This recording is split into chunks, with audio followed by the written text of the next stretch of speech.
What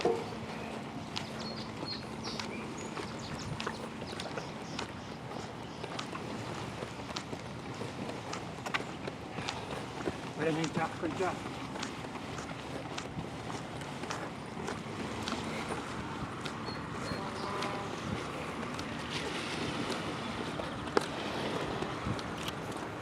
Are you upset? I'm ready to retire. I don't really want to do this anymore. I'd rather do something else with my life. Walking. He's walking.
We're here for you, Lionel.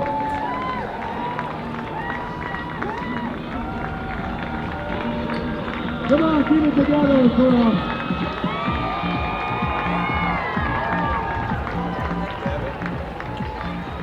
be honest with you, this is kind of when it becomes difficult to make YouTube content, because after a bad race, there's not really a lot you want to talk about. You don't really want to talk. You don't really want to just kind of go inside of yourself. And I really feel that way right now. I just feel like a broken record, you know? If I get on this camera again and I say, oh, blah, blah, blah, this and that, and nutrition this, and hydration that, and then I just feel like I'm a broken record right now. In Coeur d'Alene, I prepared very well, and I had a nutrition strategy that I practiced every single week for every single block. And then I got into the race. I swam really well. I was like very easy on the bike. I hit my nutrition strategy, like I'm talking 100% bang on as practiced. And it wasn't correct. I think with hindsight looking at it, I probably had to concentrate. I put too much in. I actually probably overcompensated for my losses and consumed too much, and put the concentration in my stomach too high, and did like kind of the opposite of dehydrating yourself. I almost overhydrated myself. Stomach shut down. After I vomited multiple times, I just couldn't eat or drink anything really. By the end, I was able to eat a couple of pretzels and some chips, but otherwise, pretty well the entire run, after I puked up everything, I was unable to eat, and that's a big problem, obviously, for performance. So, yeah, it sucks. The fortunate part is, I think it is a correctable issue. You know, I'm not going to sit here and tell you exactly what the correction is, because I don't know it. You know, once again, broken record here. You know, I'm going to consult with some people, some professionals, some athletes who I respect, who have proven themselves. And, you know, in the race, I basically wanted to retire. I never want to do Ironman ever again. It was absolutely miserable in every sense of the word. It's not fun in any way, shape, or form, which really was my only goal for the race. And I set myself up to have fun. I stayed within myself. I never was outside of myself. Low power on the bike, set myself up, let Sam go when it seemed too hard. Very controlled, you know, on the run, the first phases of the run, I just say to myself, you'll catch them. Don't matter when, just nice and easy, listen to your body. And then, boom, switch off. Right around, I would say, 5.5 to 6 hours. Body don't function no more at all, and goes downhill insanely quick from there. So yeah, I wanted to retire in the moment, and now here the next day I would like to do an Ironman this weekend, and there is no Ironman to do this weekend, but fortunately I can work on a bit better nutrition strategy. I think it will be not doing as high of a concentration, not pushing the limits of sodium, carbohydrate, potassium intake, and giving my body a bit better chance of absorbing the stuff that I am taking. So that's what that'll look like, and I'm going to practice that. And then, I mean, the upside here is that I pretty well only ran maybe 10 miles of the run and then walked 15 miles. And so the solace is there's not much wear and tear on the body. And I do believe this is a correctable issue that could be corrected overnight with the right strategy. And so I'm going to go to Germany. I'm going to do one more block of training, and I'm going to go to Germany, and I'm going to do what I said, and I'm going to give Jan a run for his money. I know haters are going to say that's an absolute joke. How in the world are you going to finish 11th of 13 guys in a local Ironman, and then you're going to go give the best guy in the world a run for his money? I don't know. I don't know if that's realistic, but that's damn well what I intend to do. And so fortunately, we've got a bit of time to recover, do a block, train a different nutrition strategy at a bit less concentration, and that's what I intend to do. So Thanks to everyone for following along. It's not a great video, not an in-depth video. Unfortunately, that's where I'm at right now in my thinking. I don't even really want to make a video, to be honest with you. I just want to shut my mouth and go do work. But when you start something and you're very open with what you're doing, it's really weird if you don't continue to be open and express your feelings. So that's where I'm at in my thinking. So I appreciate everyone for following along. I wish I could have put up a better performance, but I am motivated. I will figure this out. I'm just going to keep doing Ironmans until I figure this out. I mean, if you can't even do an Ironman easy, like literally I just need to go do a effing Ironman and just do it as an easy day and at least get to the effing end of the run and be like, okay, I'm good, I'm all right. I did it easy and I'm all right. You know, and that's kind of what I was trying to do in this race. I was trying to not I was trying to just stay within myself. Don't even worry about power now. I was like 275 watts on the bike. It's like my easy ride. It's a little bit more than my easy ride. It should have been, by execution standpoint, it should have been it should have been well within myself. So it's very upsetting, very frustrating. Question for you. Yes, sir. Do you believe that you deserve to go to Kona? No.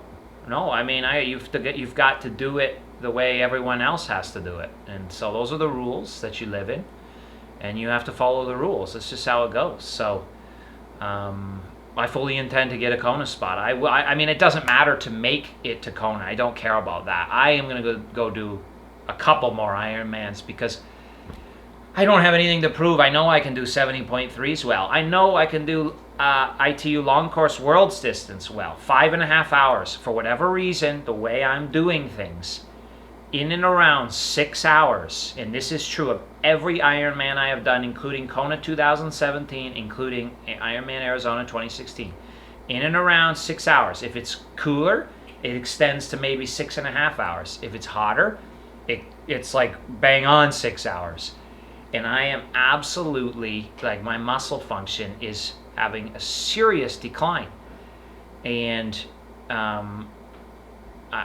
it's got to be, I do believe, maybe it'll never be solved, but I believe, as a positive spinning athlete, I believe that it can be solved, and I intend to solve it, and I'm going to prove that it can be solved. And it's Ironmans for me now. You know, it was a horrible, painful experience, but I'm going to go do it again. I'm going to keep doing it until I alleviate that horribly painful, miserable experience. And I'm going to figure it out, and I'm going to race an Ironman, start to finish. And when I get off that bike, I'm going to be like, F yeah, I'm going to do some damage right now. When I get to that final second half, I'm going to say, all right, game on, as opposed to, oh my God, I have 13 more miles to go and I can't even run anymore. It's so miserable and I'm so sick of it. I'm gonna fix it.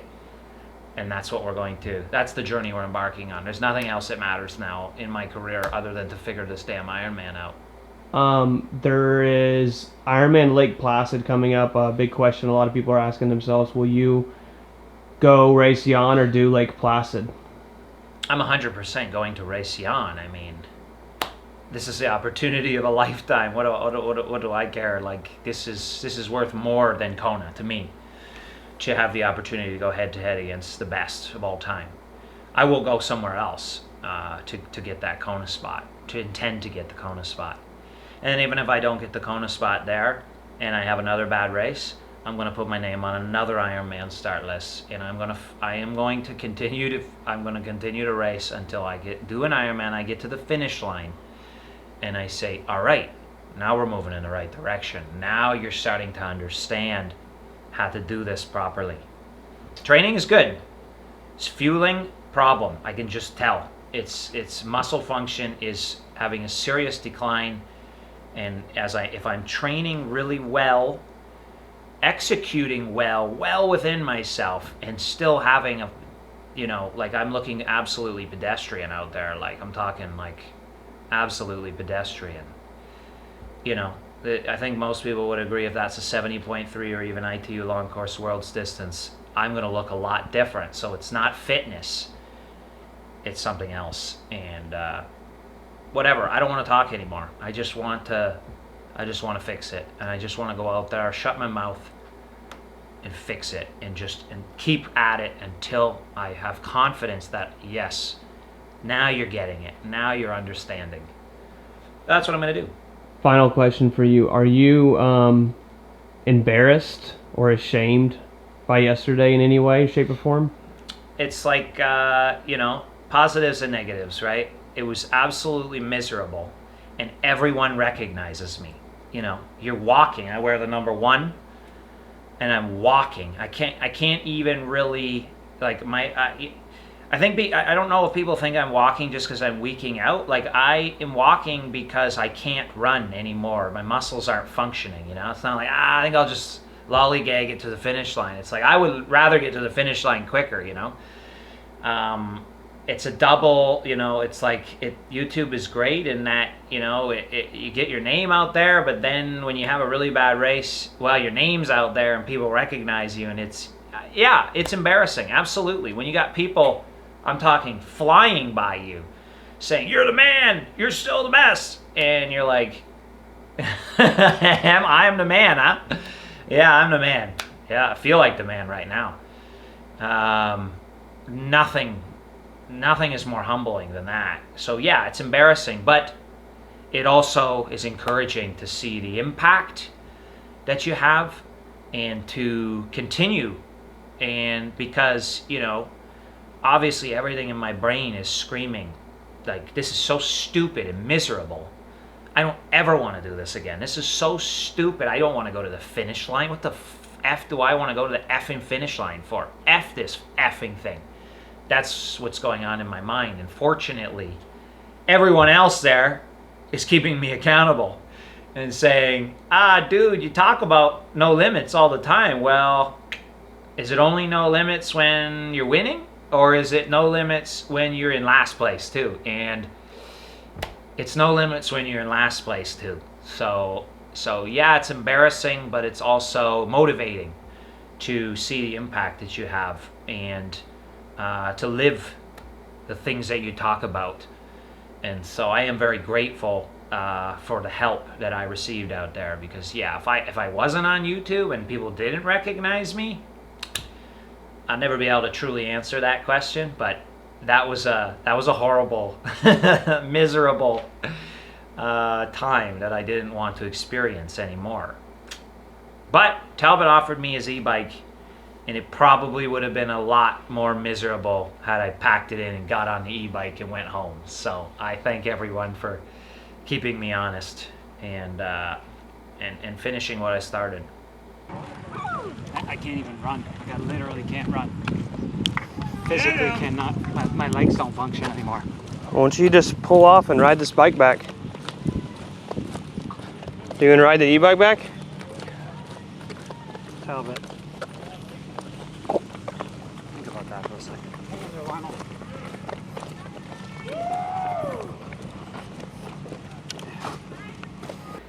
The broken record spins and spins. You can talk all you want, It's like there's not much more to talk about. Whatever, maybe I'm just positive spinning things, but do you really think that a 3:53 marathon after a 275 watt bike is my potential? I mean, even I have difficulties accepting that as reality, I'm on par with these guys, undoubtedly. There's no doubt in my mind on that. It's me. It's something I'm doing that's causing these problems. And so, I need to fix that. Yeah, and then finally, I just want to send a sincere congratulations to Sam, who had an excellent execution of a race, had to deal with a lot of adversity going into it, not making it to the race venue until literally like 12 hours before the race, and execution wise having to overcome swim deficit and be patient, all excellent qualities to have, and very bright future ahead. So congrats to him, and then congrats to the guys who ended up getting their Kona slots: Justin Metzler, Pedro Gomez, and Jason Pohl. Excellent performance, excellent execution, and I'm gonna try and join you in Kona, but we'll see. It's gonna be tough. So thanks for following along, and hopefully we'll have a little bit more positive video to make sometime soon.